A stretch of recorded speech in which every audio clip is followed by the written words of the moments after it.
Hello everyone, this is Nilesh Kumar Gupta and you are watching NG physics classes. पिछले time पे मैंने आप लोगों को with the help of Stefan's Boltzmann law prove the Newton's law of cooling, ऐसा मैंने prove करवाया था। और फिर मैंने आपको Newton's law of cooling by laboratory method ये भी आपको बताया था कि लेबोरेटरी मेथड से हम लोग न्यूटन्स लॉ ऑफ कूलिंग को कैसे प्रूव करते हैं। और फिर मैंने आप लोगों को उस पर बेसिक न्यूमेरिकल कराया था, राइट। ये हम लोगों ने पिछले टर्न पे किया था। आज हम लोगों के सामने जो क्वेश्चन है वो बोल रहा है explain the Wien's displacement law का। हाँ, वीन्स डिस्प्लेसमेंट लॉ। इस वीन्स डिस्प्लेसमेंट लॉ में दो स्टेटमेंट दिए गए, एक एक करके हम लोग दोनों को देखेंगे। क्लियर? तो वन बाय वन सबसे पहले पहला स्टेटमेंट हम लोग देख रहे हैं कि वीन्स डिस्प्लेसमेंट लॉ में क्या कहा गया। उसने बोला कि ये बॉडी है and this is a black body. Clear? Black body है और ये बॉडी काफी गर्म है, तो जाहिर सी बात है कि यहां से हीट रेडिएशंस निकलेंगी, है ना। ये रेडिएशंस निकल रही हैं, ये जो वेव्स निकल रही हैं, हर वेव का अपना एक वेवलेंथ होता है। अब ये हीट रेडिएशन या ये जो वेव्स निकल रही हैं काय में से निकल रही हैं, तो जाहिर सी बात है इस ब्लैक बॉडी का कुछ न कुछ टेम्परेचर होगा। मैंने मान लिया इसका टेम्परेचर है T। कितना है इसका टेम्परेचर? T। तो वीन्स डिस्प्लेसमेंट लॉ के फर्स्ट स्टेटमेंट में ये कहा गया था कि ये जो ब्लैक बॉडी है जो कि टेम्परेचर T पर है और इससे जो हीट रेडिएशंस निकल रही हैं, हीट वेव्स निकल रही हैं, हर वेव का अपना एक वेवलेंथ भी होता है। क्लियर? तो यहां से जो हीट रेडिएशन निकल रही है उनकी जो वेवलेंथ होती है that is inversely proportional to the absolute temperature of the black body. Here, according to the Wien's displacement law, the wavelength of the heat radiations emitted from the black body is inversely proportional to the absolute temperature of the black body. सुना है जब भी proportional का sign हटाते हैं constant आता है। yes, sir. तो lambda is equal to b upon t। यहां पर b जो है that is the proportionality constant known as Wien's constant।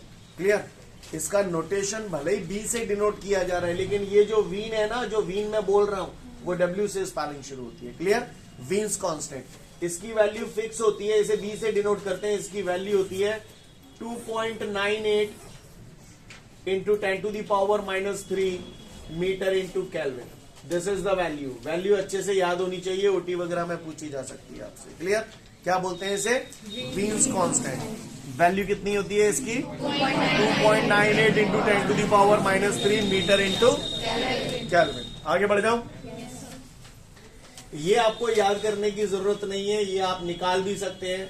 आप गौर से देखिए, मैं चाहूं ये वीन्स कांस्टेंट का ही तो यूनिट लिखा है मीटर इंटू केल्विन।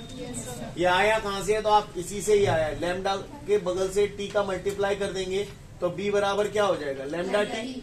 बोलो भैया। What is lambda? Wavelength. Wavelength काय में नपेगी? तो मीटर। टी टेम्परेचर है तो क्या? समझ में आ रही है बात?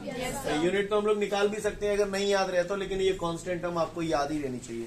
कई बार न्यूमेरिकल्स वगैरह आ जाते हैं तो वीन्स कांस्टेंट की वैल्यू ही अपने आप रखनी पड़ती है आपको। हालांकि वो ज्यादातर दे देता है, पर नहीं देगा तो आपको स्वयं से रखना पड़ेगा और आपको याद होनी चाहिए। कहानी समझ में आ रही है आपको मेरी? क्लियर? तो according to the Wien's displacement law, the wavelength of the heat radiations emitted from the black body is inversely proportional to the absolute temperature of the body. Scene clear है? कोई दिक्कत? यानी हमें इनके जो स्टेटमेंट याद रखनी है that is on the basis of this formula. Clear है? ये उन्होंने फर्स्ट स्टेटमेंट दिया। दूसरा स्टेटमेंट उन्होंने दिया कि यहां से जो हीट रेडिएशंस निकल रही हैं उनकी एनर्जी जो है पर्टिकुलर वेवलेंथ की वेव निकल रही है ना।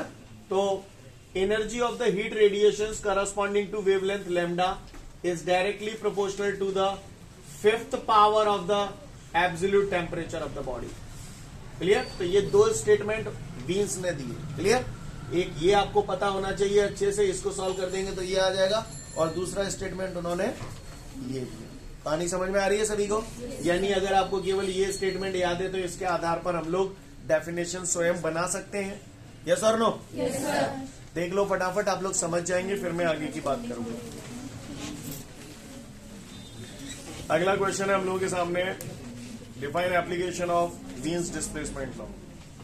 वीन्स डिस्प्लेसमेंट लॉ की हेल्प से हम लोग सन का टेम्परेचर, स्टार्स का टेम्परेचर कैलकुलेट कर सकते हैं।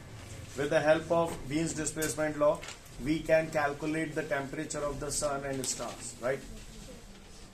थोड़ा सा फील कराने की कोशिश करता हूं आपको कि कैसे करते हैं। आपको बता दूं, सन के सरफेस का जो टेम्परेचर होता है नियर अबाउट 6000 केल्विन होता है। क्लियर? नियर अबाउट 6000 केल्विन होता है। अब ये करते कैसे हैं, कैसे कैलकुलेट करेंगे? तो मैं आपको पहले बता दूं, 7 रंग होते हैं विबग्योर, और हर कलर का अपना एक वेवलेंथ होता है। मैं आपको बता दूं, जो विबग्योर होता है, बेजानी अपीनाला के नाम से जिसे आप लोग जानते हैं, ज्यादातर विबग्योर के नाम से जानते हैं, उसमें ये मैंने लिखा है 2 मिनट के लिए यहाँ पर, विबग्योर। क्लियर? इसमें जो सबसे कम वेवलेंथ होती है, मालूम है आपको, वैसे पता होगा ये बात तो, सबसे कम वेवलेंथ किसकी होती है? Violet colour. वॉयलेट कलर की वेवलेंथ सबसे कम होती है और रेड कलर की वेवलेंथ सबसे ज्यादा होती है। ये जितने भी कलर है उन सबकी वेवलेंथ 4000 एंगस्ट्रॉम से 7900 एंगस्ट्रॉम के बीच में आती है। क्लियर? ये सबसे कम वॉयलेट की होती है 4000 एंगस्ट्रॉम, सबसे ज्यादा रेड कलर की होती है 7900 एंगस्ट्रॉम। बाकी ये धीरे धीरे असेंडिंग ऑर्डर में लिखे हैं, सबसे कम इसकी, उससे ज्यादा इसकी, फिर और ज्यादा, फिर और ज्यादा, फिर और ज्यादा, फिर और ज्यादा। यानी कहने का तात्पर्य ये है, कोई भी चीज अगर किसी स्पेसिफिक कलर की नजर आ रही है तो उस कलर का वेवलेंथ हमको पता होता है। यानी ये एक नोन क्वांटिटी है या अननोन क्वांटिटी है? नोन क्वांटिटी है। अब होता क्या है, कोई भी चीज अगर हम किसी चीज का कलर देख के उसका टेम्परेचर बताया जा सकता है। कैसे बताया जा सकता है? गौर से देखिएगा, lambda is equal to B upon T होता है। अब कोई ऑब्जेक्ट मुझे किसी पर्टिकुलर कलर का दिखाई दे रहा है, किसी पर्टिकुलर कलर का दिखाई दे रहा है, तो जाहिर सी बात है उस कलर की वेवलेंथ हमें पता होती है। तो वेवलेंथ यहां रख देंगे, बीन्स कांस्टेंट की वैल्यू हमें पता ही है, 2.98 इंटू 10⁻³ केल्विन। सॉल्व कर देंगे तो टेम्परेचर की वैल्यू आ जाएगी। कहानी समझ में आ रही है? पूछ लेता है कई बार, ये मैं उम्मीद करता हूं कि आपको ये मालूम है कि रेड कलर की वेवलेंथ सबसे ज्यादा होती है, वॉयलेट की सबसे कम होती है। कई बार पूछ लेता है, जैसे मेटेलिक बॉल है, लोहे की एक बॉल है, उसे गर्म करते हैं तो सबसे पहला रंग कौन सा दिखाई देता है? लाल ही दिखाई देता है। तो कह रहे पहले लाल ही क्यों दिखाई देता है? वेवलेंथ ज्यादा होने से क्या हो गया? लिसन लिसन लिसन लिसन, मैं भी बोल लूं, मैं बोल देता हूं। ये पढ़ा है हमने? क्लियर? स्टार्टिंग में बॉल गर्म करते जा रहे हो तो पहले तो बॉल गर्म हो रही है, स्टार्टिंग में तो रंग नहीं दिखते ना, लेकिन रंग जब दिखने लगते तो सबसे पहला रंग लाल दिखता है। फिर उसके बाद और कोई रंग हमने आज तक कभी देखा नहीं, क्योंकि हमने इतना कभी गर्म किया ही नहीं। हमने इतना कभी गर्म किया ही नहीं। कभी भी आपने कोई गर्म चीज देखी होगी तो उसका रंग लाल देखा होगा, और कोई रंग देखा है? आपने देखा है? वेल दिखाऊंगा आपको। आपने देखा है? आप खुद कहोगे हाँ देखा है, देखा है सर, हाँ देखा है, ऐसा तो मैंने देखा है। क्लियर? लेकिन एक्चुअली वास्तविकता ये है कि हम मोटे तौर पर जब देखते हैं तो हमने इतना गर्म कभी किसी चीज को किया नहीं। माइंड इट, जब आप किसी चीज को गर्म करते हैं तो उसका सबसे पहला रंग लाल होता है। फिर जैसे जैसे आप उसे और गर्म करते जाते हैं, और गर्म करेंगे तो टेम्परेचर बढ़ेगा तो वेवलेंथ कम होगी। सबसे कम गर्म था, गर्म तो था, और कम गर्म का मतलब नेकादरी बहु अच्छो खासो गर्म है जिसमें लाल रंग दिखाई दिया। सबसे पहले टेम्परेचर जब कम था तो वेवलेंथ सबसे ज्यादा थी, तो लाल रंग नजर आया सबसे पहले। टेम्परेचर और बढ़ाया तो वेवलेंथ थोड़ी और कम हुई, तो उसमें अब धीरे धीरे ऑरेंज भी मिक्स होने लगेगा। टेम्परेचर और बढ़ाया, वेवलेंथ और कम हुई, येलो। धीरे धीरे जीव मिलने लगेंगे, धीरे ब्लू दिखने लगेगा, इंडिगो दिखने लगेगा, वायलेट दिखने, सिगरे दिखने लगेंगे। नहीं यही बात है? और सिगरे बिल्कुल तमतमा के बिल्कुल है गई तो चीज व्हाइट नजर आएगी। सन उतनी हीट रेडिएशन वहां पर पैदा हो रही है कि वो हमें व्हाइट नजर आ रहा है, भयंकर गर्म है। नहीं यही बात समझ में? सीन क्लियर है? मेटेलिक बॉल गर्म करने पर सबसे पहले लाल ही क्यों नजर आ रही? समझ में आ रही बात? क्योंकि जब वो गर्म की जा रही थी स्टार्टिंग में उसका टेम्परेचर कम था तो वेवलेंथ सबसे ज्यादा थी, तो सबसे पहला रंग रेड नजर आया। उसके बाद और गर्म करते गए तो फिर धीरे धीरे और रंग आते गए। नहीं यही बात समझ? अब तुमने मोतियों कही थी अवाल के हमने तो केवल लाल ही देखो, हमने तो दूसरा देखो ही ना ने। स्टोव को जलता हुआ ना देखो है? स्टोव जब जो जलता है उसकी फ्लेम को ध्यान से देखना, गैस पे ही देख लो, गैस पे और वो दिख जाते हैं। हमने उस ज्वाला को आप ध्यान से देखना, वो फ्लेम को अगर आप ध्यान से देखेंगे तो उसमें और भी कलर होते हैं।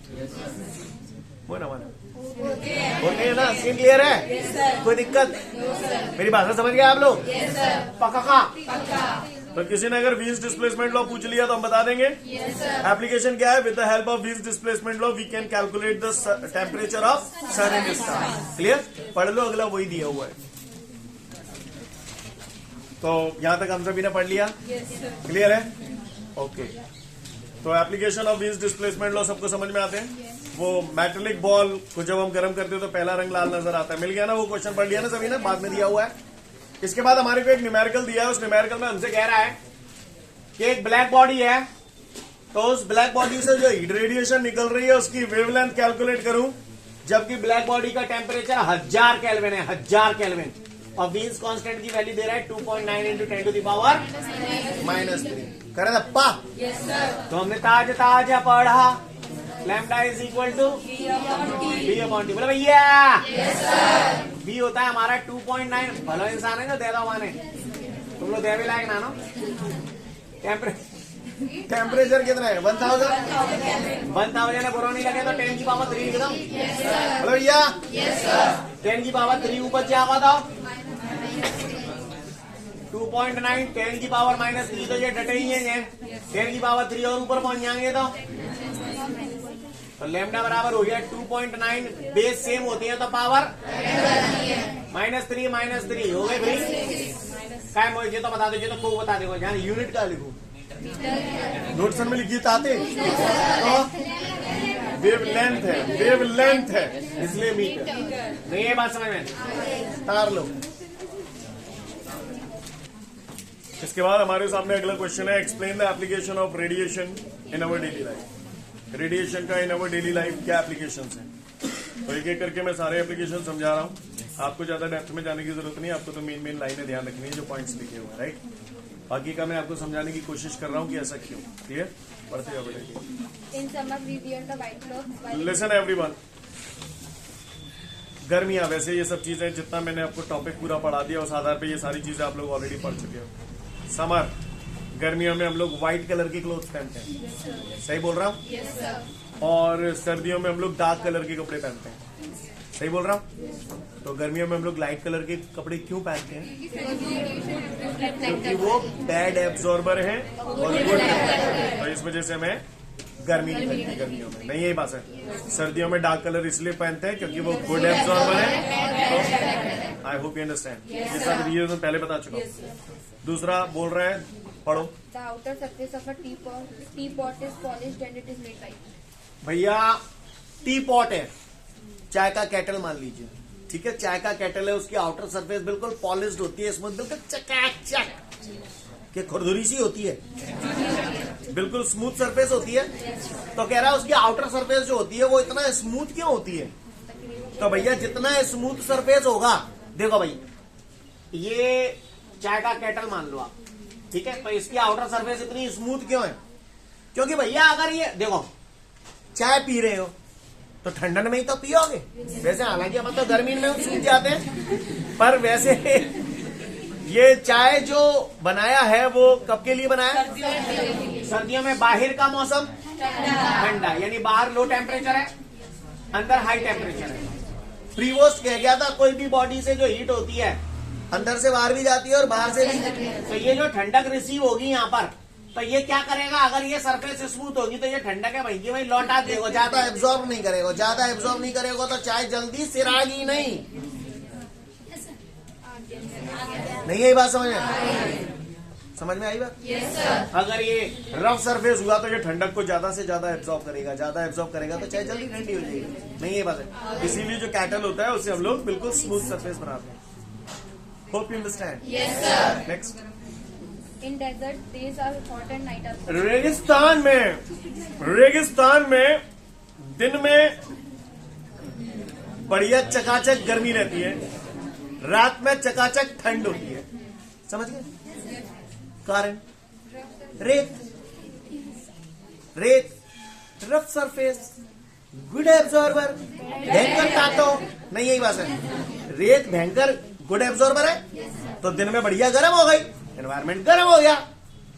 गुड एब्जॉर्बर आर द, मैं रिफ्लेक्टर की बात ना करो, मैं एमीटर की बात कर रहा हूँ। Good absorber are the good emitter. तो जब शाम हुई तो उन्होंने दिन में जो भयंकर एब्जॉर्ब किया था वैसे भयंकर नहीं, यही बात है। तो इस वजह से रेतें ठंडी हो जाती हैं। कब? गर्मियों में देखिए सारे कुत्ता रेतन पे ही मिलेंगे, ठीक है, क्योंकि रेत बढ़िया ठंडी रहती है। नहीं, यही बात समझ में, समझ सीन क्लियर है। कई बार आप देखना रेत में हाथ डाल के देखना तो कितनी भयंकर ठंडी रहती है। बोलो, दिन में भी हाथ डाल के देखना, पता बच जाएगी रेत में, पर बच जाए बबूला से बच जाएगा बाहर इतनी है। चलो आगे। Cloudy nights are hotter than the night of clear sky. Cloudy nights are hotter. Listen everyone, आपने देखा होगा जिस रात आसमान में बादल होते हैं तो उस रात थोड़ी उमस ज्यादा पड़ती है। आपने कई बार देखा आज उमस बहुत ज्यादा है ना। तो वो उमस ज्यादा बहुत तब होती है जब आसमान में बादल होते हैं। क्या होता है? दिस इज द बादल, क्लियर। तो यहां पर क्या हुआ, जमीन गर्म है, जमीन ने हीट रेडिएशन निकाले, तो ये हीट रेडिएशन निकाले तो ये जो बादल है, गैसेस है, ये इंसुलेटर की तरह काम करती है और हीट रेडिएशन को पार नहीं जाने देती, वापस रिफ्लेक्ट करके जमीन पे पहुंचा देती है, जैसे आपने ग्रीन हाउस इफेक्ट भी बोला था इस टाइप का। समझ गया ना इस बात को? तो इसीलिए हम लोग बोलते हैं कि जिस रात आसमान में बादल होते हैं वो रातें ज्यादा हॉटर होती है, यानी ज्यादा गर्म होती है, उमस टाइप की पड़ती है। कहानी समझ में आ रही है? आगे बढ़ो। अगला, The bottom of cooking utensils is जो खाना पकाने के बर्तन होते हैं, बीच में देखा होगा आपने कुकर वगैरह इस टाइप के चले थे कि बीच नीचे मेटल का लेयर, कॉपर की लेयर लगा देते थे। क्यों लगाते? Good absorber. और जितना एब्जॉर्ब ज्यादा करेंगे खाना जल्दी पकेगा, जल्दी मिलेगा। नहीं है मेरी बात समझ? सही बोल रहा हूँ ना? तुम हंस ही रहे हो या तुम भी बातों को समझ गए? समझ गए ना? जो कुकिंग यूटेंसिल्स होते हैं, खाना पकाने के जो बर्तन होते थे, उसमें बीच में होते थे, मतलब होते हैं, तो उनका जो बेस होता था, आपने उसमें नोटिस किया होगा, बीच में लेयर लगा देते थे कॉपर की। क्यों लगाते थे? क्योंकि वो हीट को ज्यादा एब्जॉर्ब करे। चलू आगे। अगला, it is hotter however heated by listen everyone, गौर से देखिएगा। दिस इज द लट्टू।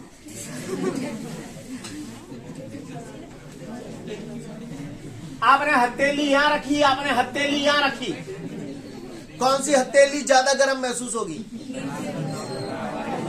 अभी आप सभी लोगों का जितना ज्ञान है वो ज्ञान आपसे ये कह रहा है दोनों बराबर होंगी। दोनों जगह बराबर गर्मी लगेगी आपको, जितना गर्म यहाँ लगेगा उतना ही गर्म यहाँ लगेगा। सही बोल रहा हूँ? अब मुझे कुछ समझा लेने दो फिर बताना, ठीक है। यहाँ पर बल्ब गर्म है, तो यहाँ पर जो एयर के मॉलिक्यूल्स होंगे गर्म है जाएंगे, गर्म है जाएंगे तो ताते हैगे तो हल्के हैगे तो ऊपर के ठंडे। तो यहाँ पर कन्वेक्शन प्रोसेस के थ्रू एक्स्ट्रा हीट पहुंच गई। अब बताओ कहाँ ज्यादा गर्म है? आप महान है। क्लियर है? नहीं है मेरी बात? सीन क्लियर है? अब तो बराबर नहीं है ना दोनों जगह। अगला, the walls and roof of a greenhouse are made up of green house effect में वही बादलों वाला कॉन्सेप्ट है, रेडिएशन वाला है ना। ग्रीन हाउस इफेक्ट में बताया था ना मैंने।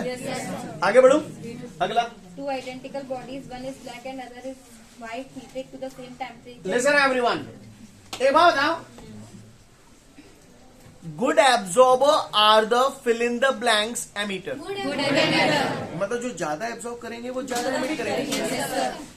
कह रहा है दो बॉडीज हैं, एक नॉर्मल बॉडी है और एक ब्लैक बॉडी है, ठीक है। एक नॉर्मल बॉडी है और एक ब्लैक बॉडी है, और दोनों को गर्म किया है और दोनों को सेम टेम्परेचर तक गर्म किया है, यानी दोनों के टेम्परेचर सेम है। भयंकर, मतलब भयंकर गर्म कर दे मैंने, क्लियर।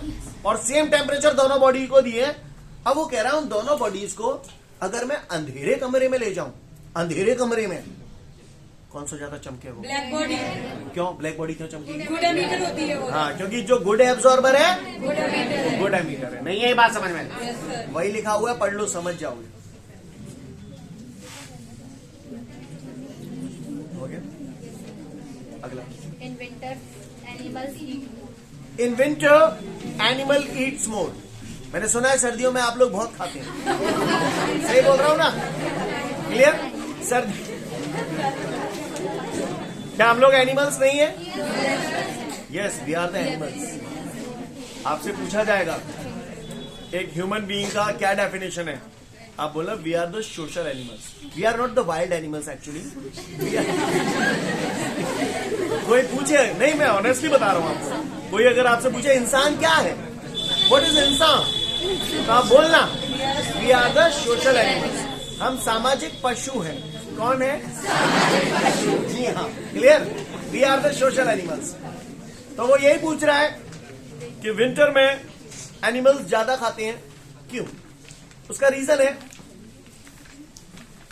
कुछ चीजें ऐसी होती हैं जो ऑटोमेटिक होती हैं। मैं आपको बताऊं सर्दियों में हम लोग ज्यादा क्यों खाते हैं, उसका रीजन क्या है? हमारी जो बॉडी होती है, अब मुझे बताओ, एक हेल्दी बॉडी है, उसका टेम्परेचर कितना होता है? गलती है, 37 डिग्री सेल्सियस। कितना होता है? 37 डिग्री सेल्सियस। क्लियर? एक हेल्दी बॉडी जो होती है, एक ह्यूमन बॉडी का टेम्परेचर जो होता है, normal temperature, that is 37 degree Celsius. अब वो कह रहा है कि पहले आप मुझे एक बात बताओ, आपको गर्मा गर्म दूध का ग्लास लाके मम्मी ने दे दिया, ठीक है, सुबह 7 बजे, और 7 बजे कोई आपको स्कूल है, दूध ग्लास में भयंकर गर्म है, तीनों तुम्हें बताइए, नहीं तो मार पड़ेगी, फिर तुम्हारे कैसे पी तो, हाँ क्लियर, तुम्हारे फैला ली तो और फिर पी ली। सही बोल रहा हूं? जब आपने उसे ऐसे फैला लिया तो उसका सरफेस एरिया बढ़ गया, सरफेस एरिया बढ़ गया तो हीट रेडिएशन फटाफट फटाफट निकलने लगी। जल्दी से रहेगो, जल्दी से रहेगो। सुने, सर्दियों में हम लोग ज्यादा खाना क्यों खाते हैं, क्या रीजन है?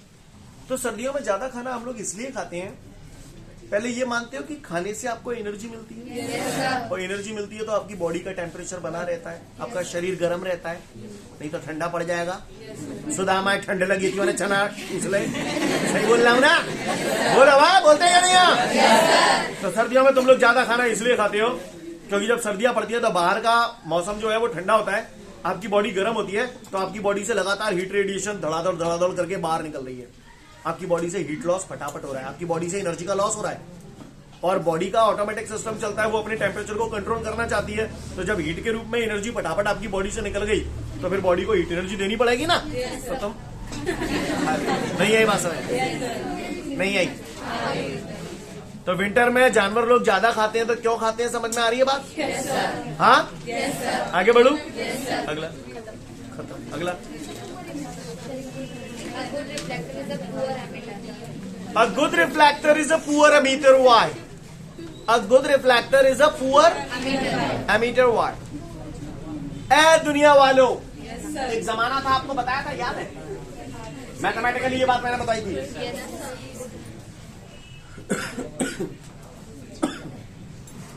मुझसे कह रहा है एक गुड रिफ्लेक्टर जो होता है वो पुअर एमीटर है, तो क्यों?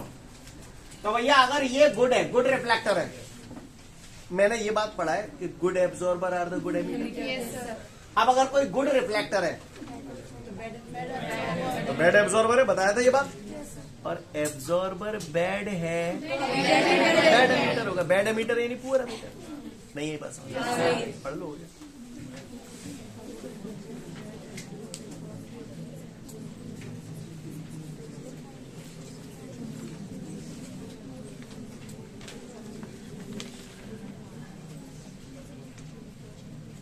लैंग्वेज जो लिखा हुआ है आपको समझ में आ रहा है?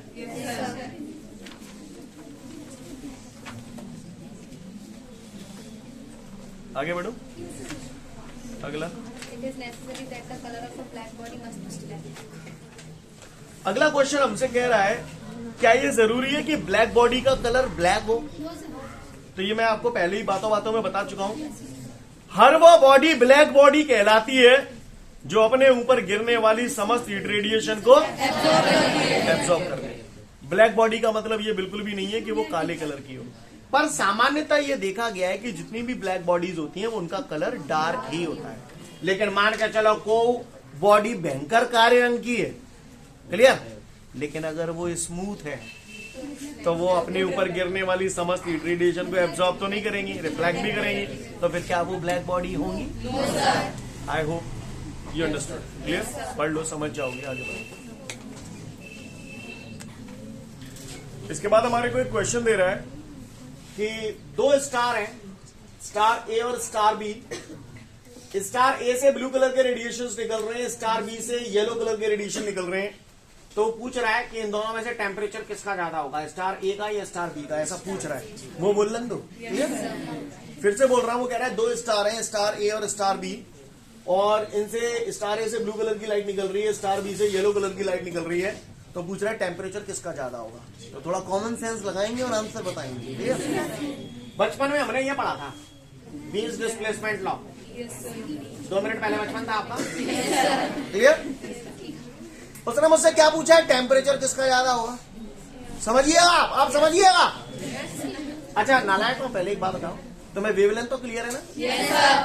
वेवविज्ञान सबसे ज्यादा वेवलेंथ किसकी, और सबसे कम अपने तो बिल्लू है, येल्लो से मतलब है, जीरो बिल्लू जीरो येल्लो। नहीं ये बात समझ माइंडेड, ध्यान से सुनिएगा। माने मुझे पूछिए टेम्परेचर किसका ज्यादा होगा, तो मैं माने टेम्परेचर वही तो ज्यादा होगा ताकि वेवलेंथ कम होगा। अब इन दो में वेवलेंथ किसकी कम है, बिल्लू की। नहीं यही बात समझ में आई बात। तो इसका मतलब ब्लू कलर का जो स्टार है उसका टेम्परेचर क्यों ज्यादा होगा, वेवलेंथ कम है। I hope you understand, clear है। देख लो वही लिखा होगा। आगे बढ़ो। अगला, Why in winter animals usually curl themselves? आपने देखा होगा कि गर्मियों में आप लोग फैल के सोते हो, Yes sir. हैं? Yes sir. सर्दियों में भी फैल के ही सोते हो। सर्दियों में ऐसे हो जाते हैं अपन, हैं? कुत्ता ना देखे तुमने, वो कुत्ता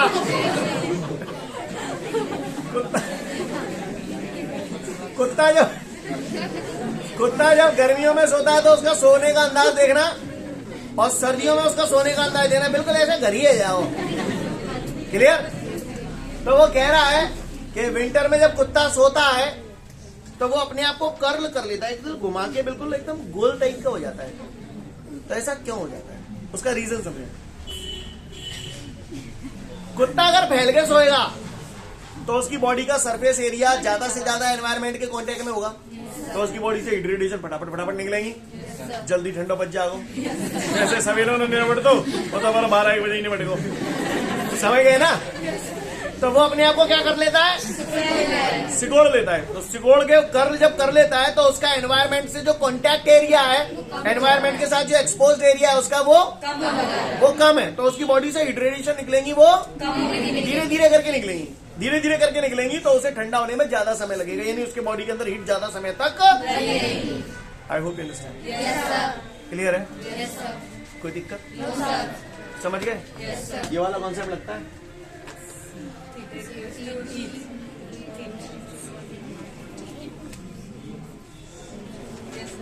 क्लियर। एरिया ऑफ कांटेक्ट कम होगा तो हीट रेडिएशन धीरे धीरे करके निकलेगा। कहानी समझ में आ रही है, पढ़ लो समझ जाओगे। ओके, आज के लिए पर्याप्त, कल फिर मिलते हैं। Thank you.